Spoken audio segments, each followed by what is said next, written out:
إن الحمد لله نحمده ونستعينه ونستغفره ونعوذ بالله من شرور أنفسنا ومن سيئات أعمالنا من يهده الله فلا مضل له ومن يضلل فلا هادي له وأشهد أن لا إله إلا الله وحده لا شريك له وأشهد أن محمدا عبده ورسوله يا أيها الذين آمنوا اتقوا الله حق تقاته ولا تموتن إلا وأنتم مسلمون يا أيها الناس اتقوا ربكم الذي خلقكم من نفس واحدة وخلق منها زوجها وبث منهما رجالا كثيرا ونساء واتقوا الله الذي تساءلون به والأرحام إن الله كان عليكم رقيبا يا أيها الذين آمنوا اتقوا الله وقولوا قولا سديدا يصلح لكم أعمالكم ويغفر لكم ذنوبكم ومن يطع الله ورسوله فقد فاز فوزا عظيما أما بعد فإن أصدق الحديث كتاب الله وخير الهدي هدي محمد صلى الله عليه وآله وسلم وشر الأمور محدثاتها وكل محدثة بدعة وكل بدعة ضلالة وكل ضلالة في النار وبعد. Vllazit mirë, mas një kohë të ndërprerjes së mësimeve online, sonte me lejet Allahut subhanahu wa taala do të rifillojmë mësimet dhe ju kisha kërkuar publikisht të jepni propozime se çka mërmendja që kemi nevojë më shumë të shtjellojmë në mësimet tona. Kjo është një kërkesë, thotë, që të bën duajmë të thotë një si këshill mes janë tjetrit. E dim se çfarë kemi nevojë më shumë të mësojmë. Edhe për çfarë temash kemi më shumë nevojë të angazhohemi. E sa i përket asaj që desha të flas sot është gjë që ka të bëjë me xhamiat. Allahu subhanahu wa ta'ala i ka lavdu xhamiat në librin e tij. Dhe i ka thujt xhamiat të tij, ka thënë wa anna al-masajida lillahi fala tad'u ma'a Allahi ahada. Të xhamit janë për Allahun, i takojnë Allahut dhe mos lutni bashkë me Allahun askë. Mos lutni bashkë me Allahun askë. Dhe xhamit janë aq të rëndësishme në fenë tonë, sa që Muhamedi sallallahu alaihi wa sallam kur ka shku në Medinë, kur ka bërë hijret sallallahu alaihi wa sallam nga Mekka në Medinë, gjën e parë që ka bërë ka qenë themelimi i xhamisë së tij. Themelimi i xhamisë së tij, xhamisë profetike në Mesjidin Nabawi në Medinën e tij sallallahu alaihi wa sallam. E pastaj xhamia profetike, xhamia e Muhamedit sallallahu alaihi wa sallam, është bërë qendër rreth të cilës ka lëviz e tërë shoqëria islame në kohën e Muhamedit sallallahu alaihi wa sallam. Muhamedi sallallahu alaihi wa sallam në xhami i ka bërë tubimet me shokët e tij. Në xhami i ka pranu delegacionet që i kanë ardhur. Nga xhamia i ka nis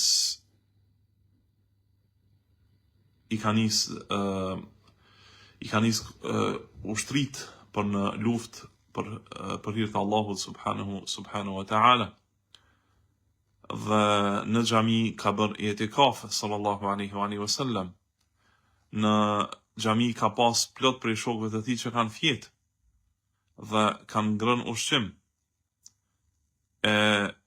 Do thotë xhamia ka qenë qendra e jetës së muslimanëve në kohën e Muhamedit sallallahu alaihi wa sallam. Aty Muhamedi sallallahu alaihi wa sallam i ka dhënë mësimet. I ka mësu sahabit e tij me gjërat që kanë nevojë për jetën e tyre. Se si ta bëjnë ibadet Allahu subhanahu wa taala dhe u ka mësuar gjërat që kanë nevojë në fenë e tyre. aty i ka mbajt Muhamedi s.a.s. hutbet, i ka mbajt hutbet e tij të njohura sallallahu alaihi wasallam. Dhe përreth xhamis ka pas dhomat e tij, do thot dhomat e grave të tij sallallahu wasalamuhu alaihi, do thot e tërë jeta e të dërguarit të Allahut sallallahu alaihi wasallam dhe e shokëve të Muhamedit sallallahu alaihi wasallam ka qenë e lidhur për xhami. E muslimanët në ditët e sotshme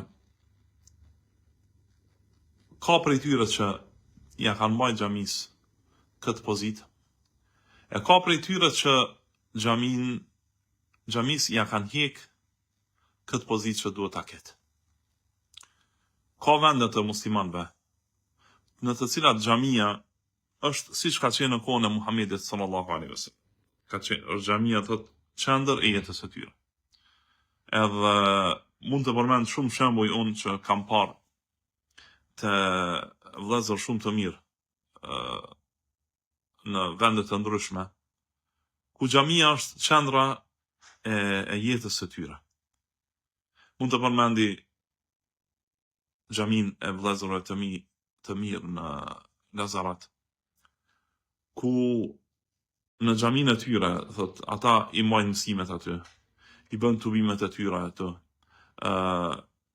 i bën çdo gjë që ka të lidhur me jetën e tyre e lidhen me xhami. Po ashtu ka plot xhamia në Shqipëri që janë të tilla.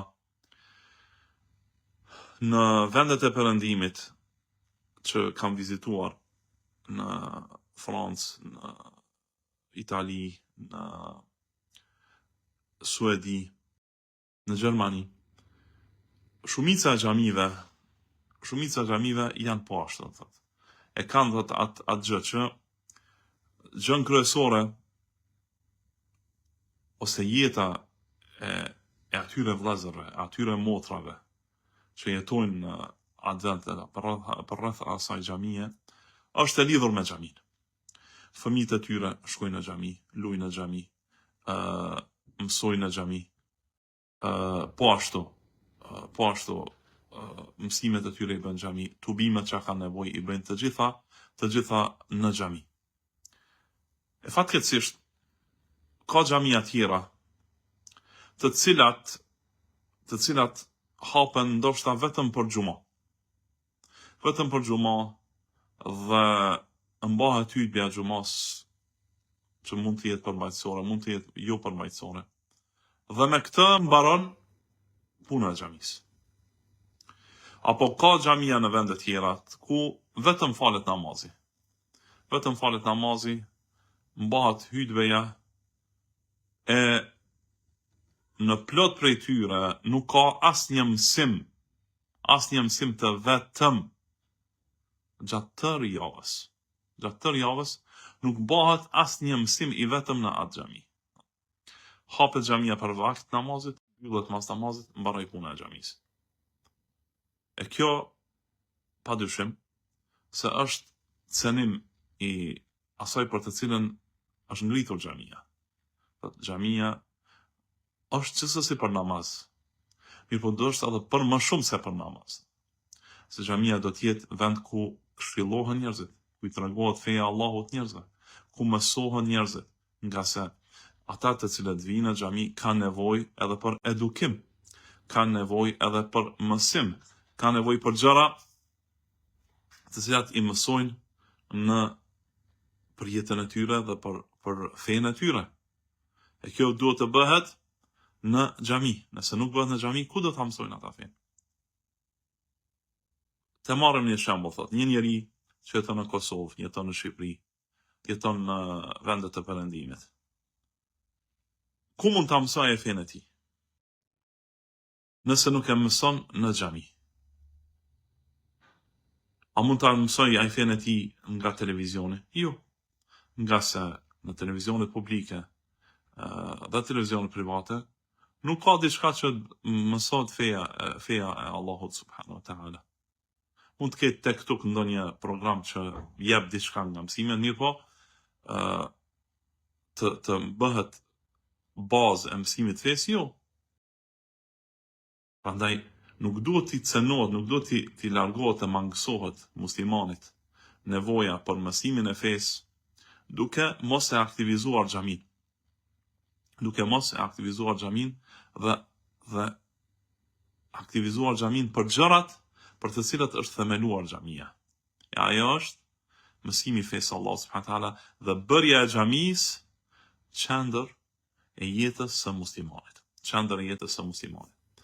E unë i bëj thirrje të gjithë vëllezërve të mi, të cilët janë përgjegjës të xhamiave, imam të xhamiave, që xhamit e tyre ti shndrojnë dhe ti bëjnë të tyre, ti ngjallin xhamit dhe ti aktivizojnë ato dhe të bëhet xhamia epicentër e jetës së muslimanit, ku muslimani shkon me gjithë dëshirë dhe ku fëmijët e tij dhe familja e tij shkojnë duke ditur se do të përfitojnë shumë gjëra me shkuarin e tyre në xhami. Edhe kjo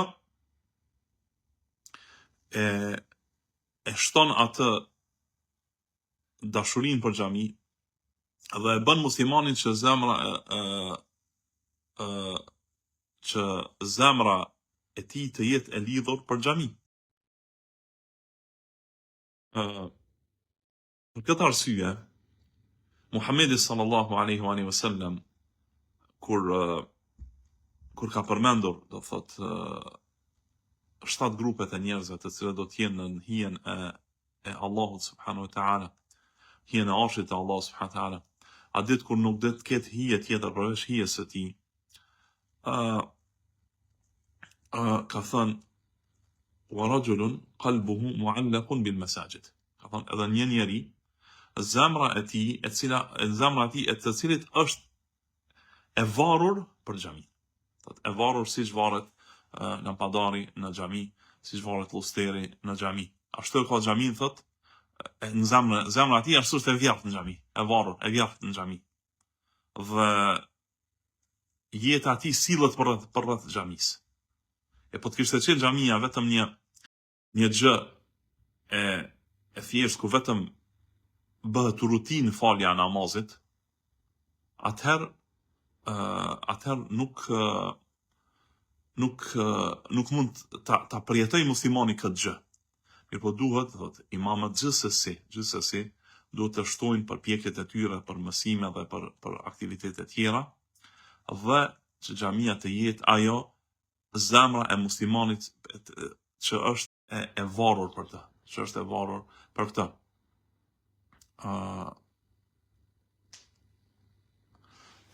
Vllai jon për shembull Beni, tash po tregon për shembull që ai Arben Basha është në Francë.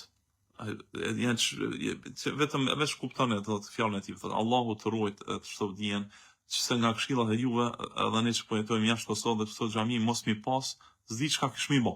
Ashtu s'di çfarë kishim bër, po të mos kishim në xhami. Alhamdulillah që kemi xhallarë na mësojnë dinën dhe na këshillojnë për çdo sa rreth xhamisë. Ju jemi mirënjohës, Allah i ruaj kudo që jemi dhe alhamdulillah që kemi xhamin këtu në Francë. Për shembull, këta vëllezërit tonë që i kam vizituar në Metz të Francës, në veri të Francës, alhamdulillah kanë xhamin e tyre dhe xhamia e tyre është sikur qendër epicentër e jetës së tyre.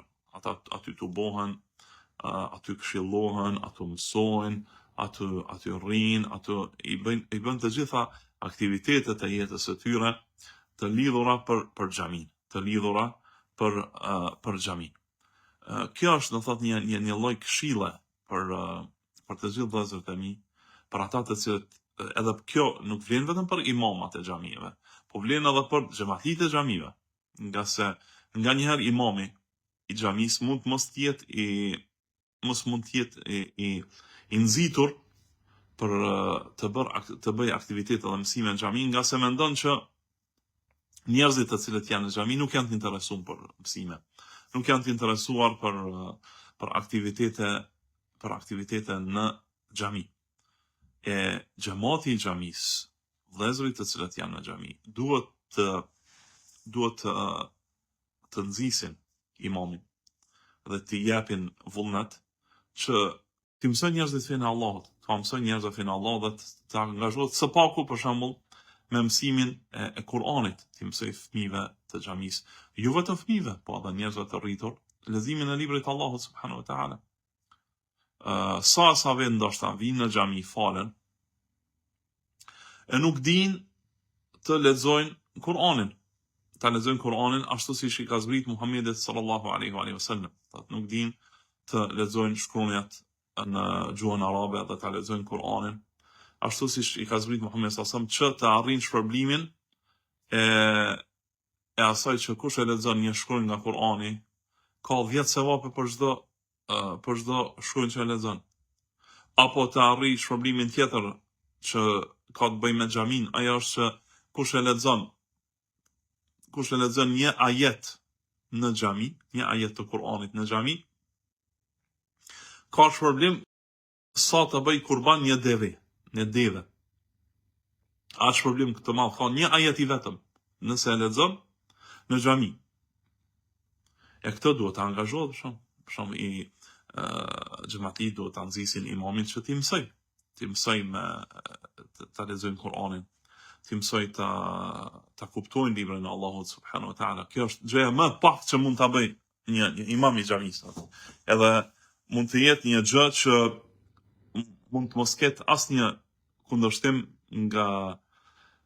as nga këshilli i xhamisë, as nga ata të cilët i drejtojnë xhamiat, nga njëherë nëse përmenden një temë e caktuar apo një libër i caktuar apo diçka tjetër, mund të ketë kundërshtime, mirë, por librin e Allahut subhanahu wa taala nuk ka kundërshtime, asesi.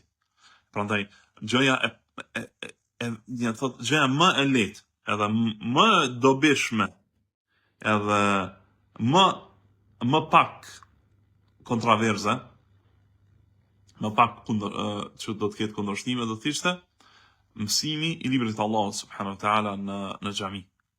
Të mësohet libri i Allahut subhanahu wa taala në xhami, të mësohet shkronja të fëmijëve, të mësohet Kur'ani, të bëhet tahfidh, do thotë të bëhet ajo që të mësohet përmendsh libri i Allahut azza wa jall.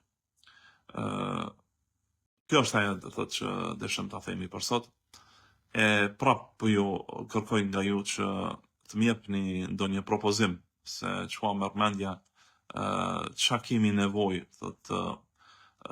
të mësojmë në javët në vijim, do ta përdorim këtë kohë inshallah, në orat 8 sipas kohës së Evropës, do të CET, Central European Time, koha e Evropës qendrore,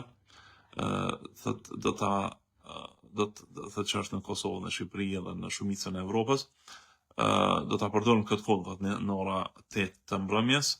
Tash është mirë edhe pas jacije, njerëzit janë të rehatshëm, ta përdorim këtë kohë për mësim dhe kisha prit nga ju në komente të shkruani se çka mendoni që është e dobishme të mësojmë, e pastaj me lejet Allahut subhanahu wa taala nga java e jashtme i do i marrim parasysh propozimet e juaja dhe do të vendosim të bëjmë mësim. Unë kam mendu të fillojmë leximin e Muattas të Imam Malikut, që është prej librave të parë të hadithit, është para Buhariut dhe Muslimit, edhe është libër bazë në hadithin e Rasulullahit sallallahu alaihi wasallam, e ka senedin shumë të lartë, shumë të afërt me të dërguarin e Allahut sallallahu alaihi wasallam. Ka hadithe ku mes Imam Malikut dhe të dërguarit e Allahut sallallahu alaihi wasallam janë vetëm 2 vetë. Ka hadithe që janë mes tij dhe të dërguarit e Allahut sallallahu alaihi wasallam vetëm 3 vetë. Dhe nuk ka shumë hadithe në atë libër, është libër bazë i Islamit. Dhe besoj që do të përfitojmë të gjithë. Kjo është mendimi im, ta studiojmë atë dhe alhamdulillah unë kam edhe sened të drejt për drejt deri te Imam Maliku në këtë libër që ka marrë nga hoxha jon bu Salah al-Afghani, Allah e rujt, thot kam kemi lidhje të drejt për drejt me Rasulullah sallallahu alaihi wasallam, prej të cilën pas nëse e merrni prej meje dhe ju do të keni pastaj lidhje të drejtë për drejtë, dhe është nder ta keni lidhjen drejt për drejt me Rasulullahin sallallahu alaihi wasallam me sened, dhe mund të krenohet muslimani me diçka me një gjë që nuk e ka asnjë umet tjetër. Ajo është lidhja drejt për drejt e transmetuesve, vargu transmetues, senedi prej neve deri te Rasulullahi sallallahu alaihi wasallam që ekziston edhe sot e kësaj dite, dhe është një veçori e cila nuk njihet te askush tjetër përveç te umeti Muhamedit sallallahu alaihi wasallam. Shka thonë edhe ulemat e mësuar, ka thonë al-isnadu min ad-din wa lawla al-isnadu laqala man sha'a ma sha'a. Ka thonë isnadi, vargu transmetues, është pjesë e fesë. Ja po të mos kishte qenë isnadi, do të fliste kush të doj, çfarë të doj. Mirë po, isnadi janë mbyll gojën, njerëzit na tregon kush është transmetuesi, për kujt ka marr, për kujt ka marr. Edhe dihet pastaj hadithi a është i vërtet apo nuk është i vërtet. Allahu i rujt gjithve, pres për juve komentet të shkruani. Allahu e di më së miri. Wa sallallahu wa sallam wa baraka ala nabiyyina Muhammedin wa ala alihi wa sahbihi wa sallam.